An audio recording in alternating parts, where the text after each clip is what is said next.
नवसारी शहर के अटल बिहारी वाजपेयी गार्डन में पार्किंग की समस्या को देखते हुए महानगर पालिका ने महत्वपूर्ण निर्णय लिया है। गार्डन के बाहर बनी दीवार को हटाकर वहां नई पार्किंग सुविधा विकसित की जाएगी। इसके साथ ही शहर भर में अवैध अतिक्रमणों के खिलाफ भी सख्त कार्रवाई के संकेत दिए गए हैं। अटल बिहारी वाजपेयी गार्डन के निरीक्षण के दौरान महानगर पालिका के पदाधिकारियों ने पार्किंग की समस्या का जायजा लिया। गार्डन में प्रतिदिन बड़ी संख्या में लोग अपने परिवार और बच्चों के साथ घूमने आते हैं, लेकिन वाहनों की पार्किंग के लिए पर्याप्त स्थान उपलब्ध नहीं होने के कारण लोगों को परेशानी का सामना करना पड़ता था। इस समस्या के समाधान के लिए गार्डन के बाहर बनी बैठने की दीवार को हटाकर पूरे क्षेत्र को पार्किंग के रूप में विकसित करने का निर्णय लिया गया है।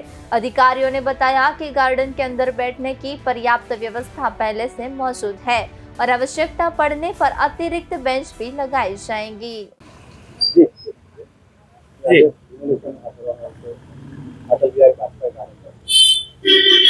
આજે આપણે જ્યાં ઊભા છીએ નવસારીનો અટલ બિહારી વાજપેયી ગાર્ડન છે।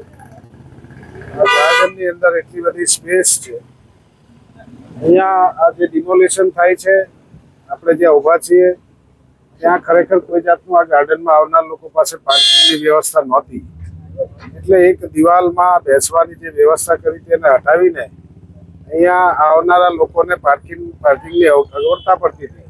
સાંજના સમયે કોઈ ફોર વ્હીલ લઈને આવે, ટુ વ્હીલ લઈને આવે પોતાના બાળકોને ગાર્ડનમાં, ત્યારે વાહન પાર્કિંગની તકલીફ પડતી હતી અને આ જગ્યા જે છે એ ખરેખર વધારાની જગ્યા છે। આ દિવાલ હટાવવાથી આપણે જ્યાં ઊભા છે ત્યાં હવે પાર્કિંગ થઈ જશે। અંદરના ભાગે બેસવા માટે ખૂબ વ્યવસ્થા છે। જરૂર પડશે તો વધારાના બાકડા પણ મૂકવામાં આવશે, પરંતુ લોકોની સુવિધા વધારવા માટે આ રોડના લાગીને ગાર્ડનની આગળના ભાગે આખું પાર્કિંગ વ્યવસ્થા ડિમોલેશન કરીને બનાવી દેવામાં આવશે।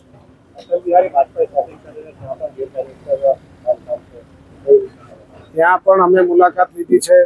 મૂળભૂત રીતે જેને જે જગ્યા ફાળવી હશે એ વાપરશે। વધારાનું જે કંઈ દબાણ હશે એ મેં કમિશનરશ્રીને કહ્યું છે કે એમને બોલાવીને હટાવી દેવું। સમય મર્યાદામાં ન હટાવે તો આપણે ટીમ મોકલીને પણ એ વધારાનું કોઈ પણ જગ્યાએ અટલ બિહારી વાજપેયી ગાર્ડન હોય, શોપિંગ સેન્ટર હોય કે શહેરના રસ્તાઓ હોય, હવે મહાનગરપાલિકા થઈ છે, વસ્તી વધી છે, એટલે કોઈ પણ જાતના કોઈ દબાણો હવે સહન કરી શકાય એમ નથી। લોકોનો ટ્રાફિકની સમસ્યા છે, એટલે બધા જ દબાણો હવે હટાવવામાં આવશે।